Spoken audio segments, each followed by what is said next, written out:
Well, hello there, my Sagittarian Collective Sun, Moon, Rising signs. Welcome to your What Do I Need read for this January 2020, Happy New Year, full moon in Cancer to new moon in Aquarius. I am your reader, Mark Angelo Lyons, Mal for short, president of DrawingTheCircle Productions, professional witch, professional intuitive, and very, very happy, honored, and feeling good to read for you all today. We are looking at the full moon in Cancer, which happens on January 10th, going to the new moon in Aquarius, which is January 24th. So exactly a 14-day period, exactly how it's supposed to be. Sometimes where it hits on this the side of midnight can change, you know, the date. But we've got a full half moon cycle, right? The waning moon from full to new. If you are new to my channel, please do like and subscribe. I'm shooting for 1,000 subscribers, so if you want to help, that would be great. Giving the incentive to my subscribers that once I get a little over 1,000 subscribers, then I can have super live chats, just how YouTube works. And as an incentive, I'm offering to do drunk tarot once a month. For the first couple of months or so, we'll see how that goes. There's a video in the description box below about what drunk tarot is, because I was saying it over and over and over in every single reading. I was dragging it out, so I made a video, right? It's a good thing about being a YouTuber. You can make this shit like that. To clarify now, what is a What Do I Need read? It's sort of like pulling a card a day, right? Like card of the day, what is my day going to be like? But it's a little bit more, I don't want to say refined, but better, a little more focused to say to the divine through a divination system, what do I need, right? Like I know I got to wake up, brush my teeth, right? Shower, eat, breathe, you know, things we know we need to do just to survive.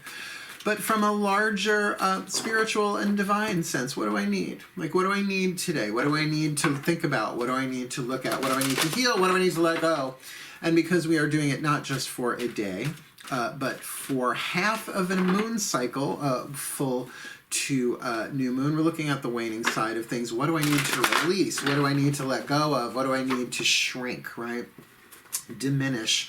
Let erode in my life, which can be a little bit trickier. That's why the new moon to full moons tend to be a little bit more fun. And the way my guides actually designed the decks that I'm pulling from, we're only doing 6 cards, one from 6 different decks as I usually do for this stuff. You'll see it's really going to help you focus in on what do I need to kind of let go of, work on in that sense. Particularly because it's starting in Cancer, very emotional, and ending with Aquarius, a very like fixed air, like higher perspective kind of sign, right? Bigger picture. Aquarians are really good with seeing big picture. So that being said, please keep in mind this is a general read. That's why I do Sun, Moon, Rising signs, so that you will be able to check your other signs, even if you get like, I don't know, 25% of your info in one, and then, you know, 50 and then 25 in another, however that works for you. Take what resonates, leave what doesn't. And how do you know it resonates? You feel it in your body. And if it triggers you in a way that doesn't feel good, pay attention. It's your intuition. It's actually your soul communicating, saying, pay attention to that. Don't shoot the messenger. I'm just bringing it through, right? Most important thing, though, is to remember to breathe. We're going to breathe anyway. What do I need? Breathe, right? We know that, right? Otherwise we pass out. But to deliberately, consciously breathe. You don't have to deep breathe through the whole thing. Though I will say, if you want to deepen the breath, deepen the exhale first. The inhale comes a bit deeper, right? I trained in voice and singing for a good chunk of my life. I know all sorts of diaphragmatic breathing exercises. And then I studied yoga and hatha yoga, which is mostly breath, right? So it's going to keep us both in the present moment, right? While I'm doing it, I got to remember to breathe. Otherwise, I go so fast translating the energy into words that I watch back. Sometimes I'm like, whoa, boy, slow down. I even hear myself say it, editing it, breathe. So that's why I'm doing it. But if we all do that, we're tuning to the same present moment where all the chi, the prana, the guidance, the grace, the divine itself is always present in the here and now. So we're tuning to the same frequency, right? So while I'm bringing it into form through the divination systems and words, you're tuning to it, you're feeling the same vibration in your body, so you'll be able to determine what is yours and what isn't in a reading better, just by breathing and by being aware. Cool, cool? Let's do this. Nice deep breath, please. All right, here we go. All the decks that I read are in the description box below. So let's dive in. My collective pantheons of angels, goddesses, gods, masters, and the higher selves of all involved, please. One card, a Caroline Mace archetype card, please.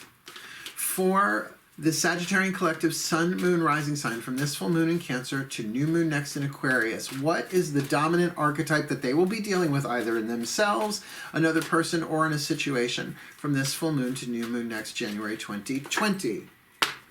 Interesting. Now I'm going to say the word, but I want you to think more tarot than colloquial. Colloquial, what we call it every day.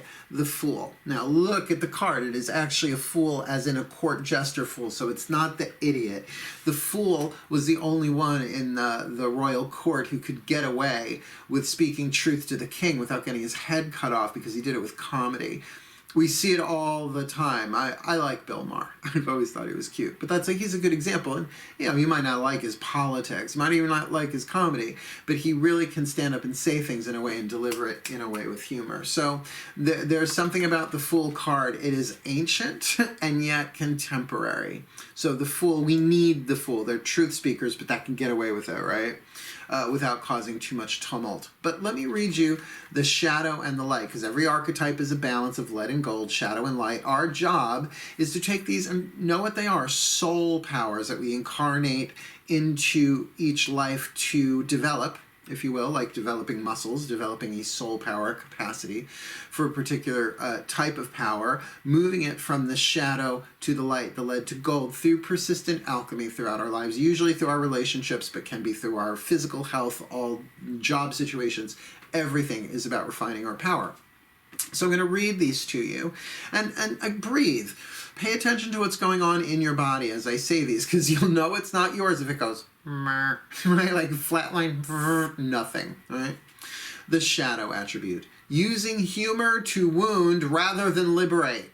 I was just fucking raised with that. I mean, I was raised by the sarcastic, might be the name. If not of my autobiography, then a chapter within. Or raised by sharks, because I was raised by lawyers. Denial of your emotional truth, right? So wearing a mask, and that's what we see here in the picture, is the tears of a clown. Different, the Fool and the clown are different archetypes, actually. Because the Fool can also be the holy fool, like in the major arcana, right? It's different in this deck. It's not someone stepping off a cliff, like you see in the Rider-Waite and many of its variations. The light attribute. Fearlessly revealing emotion, helping people laugh at absurdity and hypocrisy. Like that I've got a good touch of. I don't know if I have it lifelong.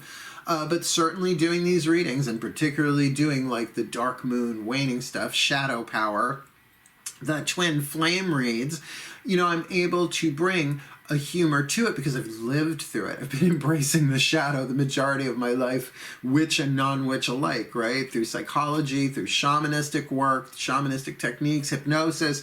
Louise, hey, you can heal your life, EFT, right? Like if you're a healer, you've been doing the deeper stuff, so you know that you can, like, you never laugh at anybody else's stuff, right? That's the derisive humor, the destructive humor.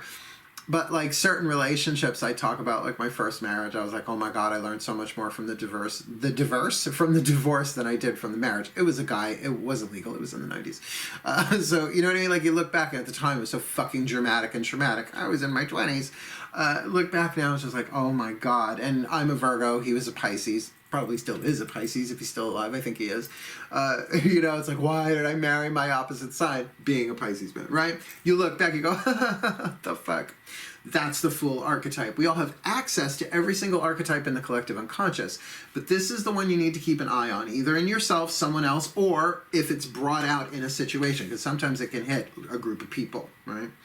So what we're going to do to help you with that, because it is, the waning side of it, I was told by the masters to take half of the Chuck Spezzano Love Pack, which has 4 suits.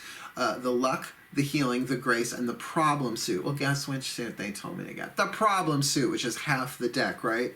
And it's things like defensiveness and mistake and withdrawal, like the things you would associate with the problems that we face on the path and in life in general, to help kind of key in, to give you a little bit more of what the shadow side of that archetype is, so you can keep your eye out for it in yourself or in another, so that you know what the gods are saying. You need to look at this. Because it's what do I need reading, not what do I want to heal within myself. It's like, what do I need to heal? So even if you're dealing it with somebody else, you still have to heal what's happening inside you, right? Love what rises, heal what rises within you. Nice deep breath. Oh, my masters, please, one card for the Sagittarian Collective Sun, Moon, Rising sign. Please, one card to clarify the shadow attribute of this Fool archetype for these Sagittarians in this. What do I need? What do they need? What do they need to know about this full moon to new moon, January 2020? Ah, mistake. One of the cards I literally just looked at, explaining it. And you saw it. I shuffled it. You saw it. That one. No. Not how I roll. Mistake. So, the ability to laugh at one's mistakes. Perfect example. Great. That is so waning moon in the sense of, oh my God. My God, the neon signs were everywhere. Great big flashing lights, flaming letters 1,000 feet high. Still didn't fucking see it, right? And to be able to, what? Fearlessly reveal your emotion on that, rather than, you know, using your humor to wound rather than liberate, denial of your emotional truth. So there's something there about emotional truth to kind of get, you know, oh, fuck, I fucked up, I made a mistake, and to allow perhaps some humor to help you process that. I was told a long time ago, I think maybe even in my late teens, early 20s, by one of my guides, masters, teachers, I couldn't even tell you who it was, but it was during a bit of an emotional time, and I remember like getting a case of the giggles, and they said, Mark, there will be times where, if you get to choose between laughter or tears, choose laughter, because there will be times where you can only choose tears. And they're right. So if there is a way to lovingly, you know, laugh at yourself, to be kind to that child in your heart, right? It's been beat up, yelled at, and abused enough. You make a mistake, to be like, it's okay, honey, everybody makes mistakes. Look, go turn on the news. You want to watch some other people's mistakes? We're all in good company here, right? To kind of lighten yourself up on that. And also to keep in mind that if somebody's really coming for you that way, making fun of you because of a mistake you made, let's see what else comes. I'm still shuffling the problem cards. The problem cards. The cards that don't play well with the other ones. No, they do. Let's ask the angels, the Healing with the Angels, Oracle Doreen Virtue, for a lovely celestial overview. Please, nice deep. You keep breathing. Well, I will too. We'll get through this, because that feels a little rough. Nobody likes to be laughed at, but are we laughing at others, right? It's not this karma, it's just the thing of conduct, right? Nice deep breath. My angels, please, one card in clarity for this Sagittarian Collective Sun, Moon, Rising sign. What do they need this full moon in Cancer to new moon next in Aquarius, January 2020? We've got the Fool with mistake. What's your celestial overview? The angels are saying divine timing. Now, look, you're either a fan of divine timing or you're not. I tend to be a fan of divine timing, though sometimes I'm like, okay, everything happens in perfect timing, and I'll understand that later when I look back, but right now, what the fuck, right? So it's okay to be frustrated. It's okay to feel whatever you're feeling. Just give it a voice. Don't act on it, right? Like, don't do something out of impatience. You're coming from a lower vibration. You're coming from a more irritated place. Very rarely do things go well when we're coming from a place of irritation, like constantly texting and texting and texting. It's not great, right? Divine timing. So, oh, well, this also says that what appears like a mistake now might seem like the best fucking idea later. Sometimes, right? It's that old parable. Oh, I could look it up. It's in a book behind me. I think it's a Chinese parable. And it's showing the thing about good thing, bad thing, positive, negative, where a guy's son breaks his leg, so he can't help on the farm. That's a bad thing. But then, you know, a platoon comes through taking soldiers and they can't take the sun because his leg is broken. And that's a good thing. But then, you know, the sun does something else fucked up and it's a bad thing. So, you know what I mean? It's like that. That's the cycle of erosion and renewal, right? Waxing and waning moon. Let the clock tick by. But also divine timing says this is part of the divine plan. It couldn't have happened any other way. Could not have happened any other way. Just saying. That's the quantum thread you are in, and though it may suck, like this mistake might not have happened yet, which is why it's good if you're watching this earlier, which is why I put them out beforehand, just to be like, well, maybe there's a divine timing element here, that what looks like a huge mistake right now is like the best blessing possible, because how often of the worst things that we think are the worst things that ever happened to us, later we look back and see that they were the biggest gifts of opportunity. Now, that's always up for debate. There's always going to be a different way of looking at it. But from the soul's perspective, everything is here to help us, including the stuff we think of as a fucking horror. Right? Let's ask the gods. Now, usually I use the Daughters of the Moon. I love this deck for the voices of the goddesses, and I use the Mythic Tarot for the voices of the gods. This time, the guides were very clear. They're like, nope, just one tarot. Use Daughters of the Moon for both goddess and god. So there you have it. Cool. And this is to give us one tarot card, because tarot gives you a picture, right? Oracles, they give you a word. You've got an archetype, a word, mistake, and an energy, right? Like of divine timing, an angelic celestial point of view. So let's get you some tarot from my gods. Nice deep breath, please.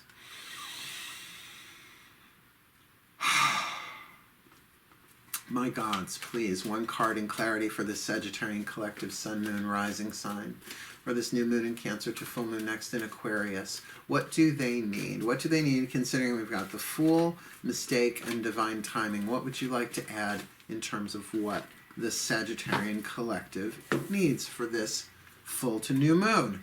10 of Cups. Now look, I'm sure 10 of Cups can suck ass. I've just never experienced it that way, particularly in this deck. Inanna's House of Heaven. Ecstasy. So that's the card you want. You want this card. If you can get this card, right? 10 of Cups. Hot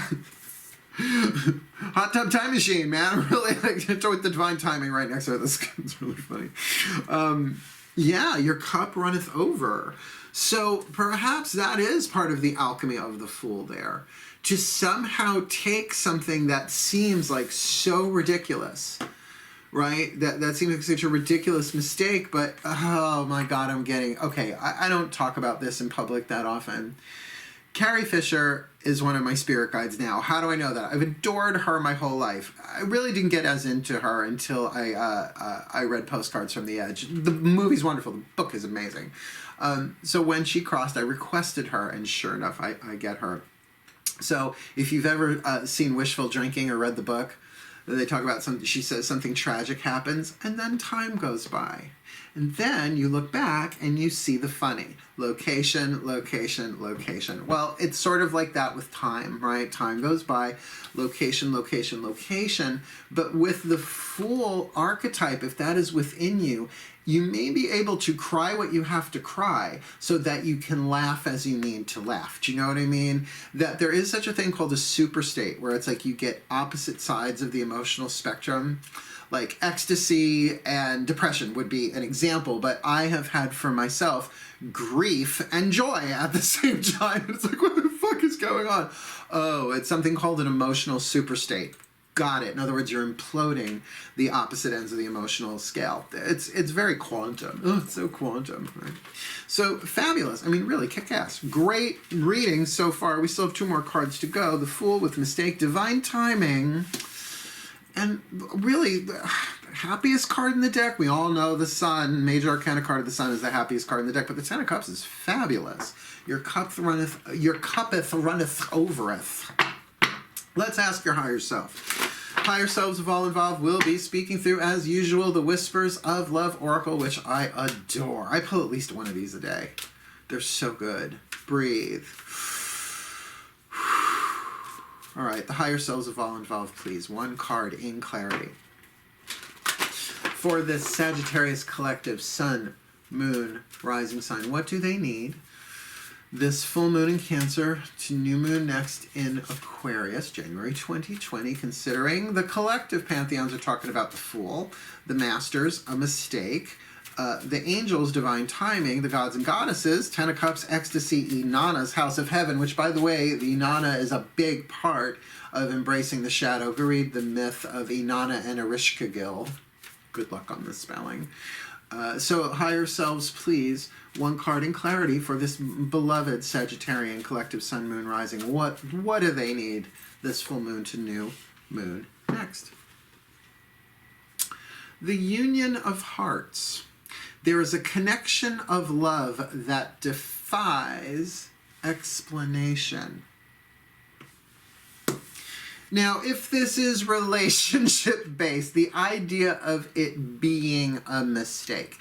Now, union of hearts, I know, you immediately jump to romantic section, and I get why, with the card of ecstasy, but let's be clear, in the Ten of Cups, Rider Waite, right? It's mommy and daddy and little kids spinning themselves under a rainbow of 10 cups until one of them barfs, right? And they start over with the Ace of Cups to clean up the barf.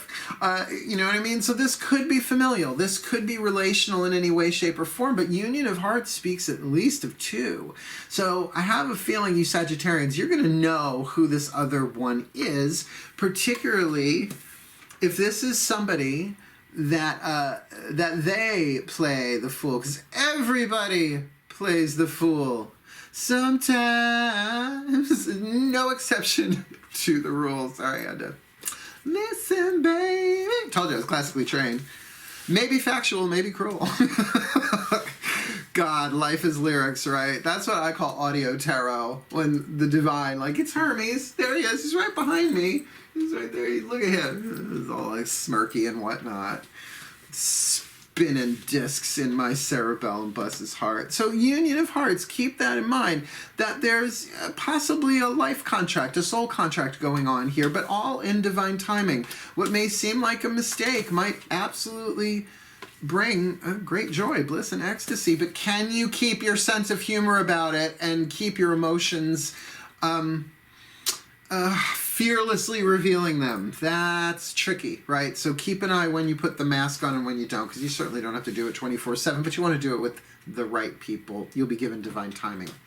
Thankfully, we have the Healing Mantra deck by Matt Kahn to end with. Just adoring this guy's work. Considering I think he's like maybe like 10 years younger than me or something. He's so smart, and he's had it harder than I have, no question.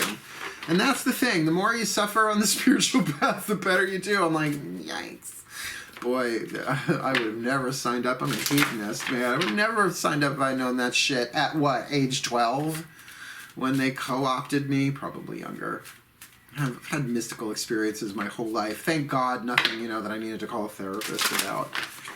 That's why if you ever read Disappearance of the Universe by Gary Renard, it's like, do not show up on my couch. If you have any idea what I'm talking about at all. If not, comment. Yes, I know what you mean.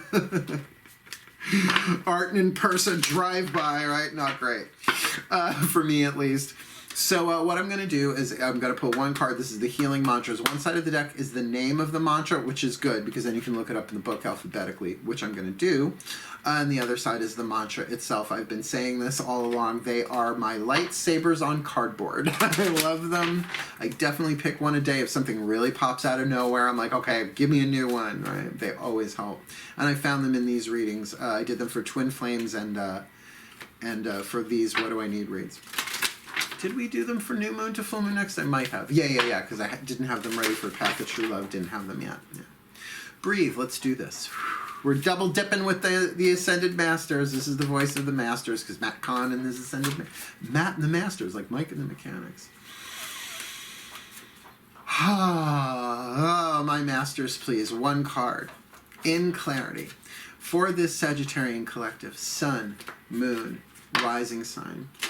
What do they need for this full moon in Cancer, January 2020, to new moon in Aquarius, January 2020? Please, we've got the Fool, the Mistake, Divine Timing, Ten of Cups, Ecstasy, and Union of Hearts. That's a mixed bag. Please, a healing mantra for the Sagittarian collective. Sun, Moon, Rising Sign. Full moon to new January 2020. Liberating love. This has not come up in a reading yet. Liberating love is the name of the mantra. The mantra itself, I allow myself to receive all the fulfillment I'm willing to give. Ooh, that'll make your brain hemispheres smack together, won't they? Ooh, we're reading the book on that one. I allow myself to receive all the fulfillment I'm willing to give. That makes sense now, considering 10 of Cups, emotional fulfillment, union of hearts, something in divine timing may look like, feel like a mistake, but it all depends on the alchemy of the Fool archetype. Let's look. I am in on this. Liberating love, and I love the alliteration of liberating love. Well, I skip. Oh, there you are, liberating love. Here we go. Liberating love, I allow myself to receive all the fulfillment I'm willing to give. Breathe. When love is liberated, your heart remains open to all the gifts that life has to offer. As love is liberated from the emotional wounds of the human condition, it becomes easy to accept, forgive, and receive. When such actions seem exhausting, it is simply a sign that your heart doesn't feel safe enough to remain open. When this occurs, your will's freedom to embrace each tender corner of your consciousness will allow opening up to resume. When the heart has permission to open, your love is liberated, and you can shine a light into all levels of reality to awaken the truth of all, meaning the truth of all. We're all love. Love is who we are. We starve for it as who we are. That's why it's a process of awakening from the dream of separation, on and on and on and on. So liberating love. This mantra is ideal for learning how to believe in yourself. Wow. Promoting self-realization and integrating the shadow. Holy fuckballs, all right? So I allow myself to receive all the fulfillment I'm willing to give, which absolutely makes sense. 2 points they're hitting me with. One in the holographic, obviously, that as we get, giving and receiving are the same in truth. Course in Miracles, that's the truth. From unity consciousness, people are talking about unity consciousness like it's new. No, the fifth dimensional that you're calling it unity consciousness is relatively new on the planet. But you know, Yoga Sutras of Patanjali, that was my first exposure, right? Chakras and the Eastern stuff, right? So, so in that sense, but also that love is the divine plan. Like whenever you are loving of yourself, of someone else, and what I call the children of love, like being kind, being gentle, being compassionate, being compassionately funny, right? Being lighthearted. All of that is an expression of love. That's the fulfillment of the divine plan. Not that when you're freaked out, bitchy, moany, complaining, you're not, but that's how we see where the love is needed, right? So you can't get the divine plan wrong, but it's all about how you want to play it, right? Oh, Shirley MacLaine, It's All in the Playing. Great book. I read all that stuff in the 80s. Bless her heart. So that thing of liberating love, this is a really neat read because we start with the Fool, right? A lot there about revealing emotions, either hiding them behind a mask, like, and of course that would, kids outside freaking, hiding the emotional pain and like making fun of other people to harm them, or that thing of like fearlessly revealing emotions and helping people laugh at absurdity and hypocrisy. At perhaps laughing at a mistake, but even if it's just you, yourself, and you, you know, can you do that and get that there's an aspect of divine timing here? That location, this will seem different, but with that comes definitely a lot of emotion. So I can't not put the Fool card right next to that card of overflowing emotion. But I have to say, the vibe of it feels really good, particularly with the Union of Hearts.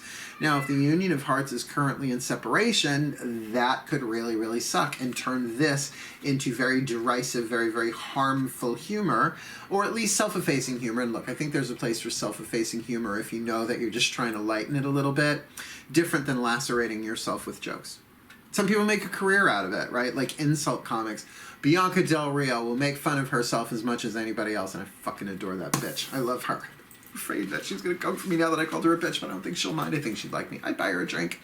And what is our healing mantra there? Liberating love. I allow myself to receive all the fulfillment I'm willing to give. Now, here's the trick with that. You can't make someone else fulfilled, but you can bless, right? You can be that instrument of the divine through what?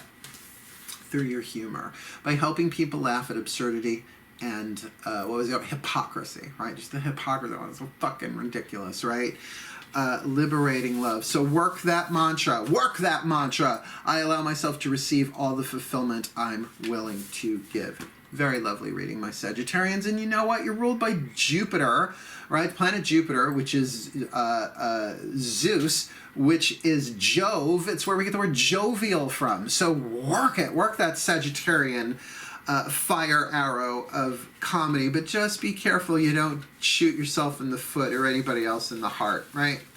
It's waning moon. Good luck with this. And may the Sagittarian collective sun, moon, rising signs be blessed with all that they need. This new moon in Cancer to full moon next in Aquarius, that they grow, that they heal, that they find their humor, and that they become the best that they can be and fulfill their role in the divine plan, liberating love as they go for the well-being of all. And so it is. Thank you so much for watching. Please do like and subscribe if you're new. Even if you're not, please like and subscribe if you haven't. Happy New Year. Wishing you the very best and the very blessed of this new moon to full moon to new moon next. But for now, as I always do, sign off. Hail, farewell, and blessed, blessed be.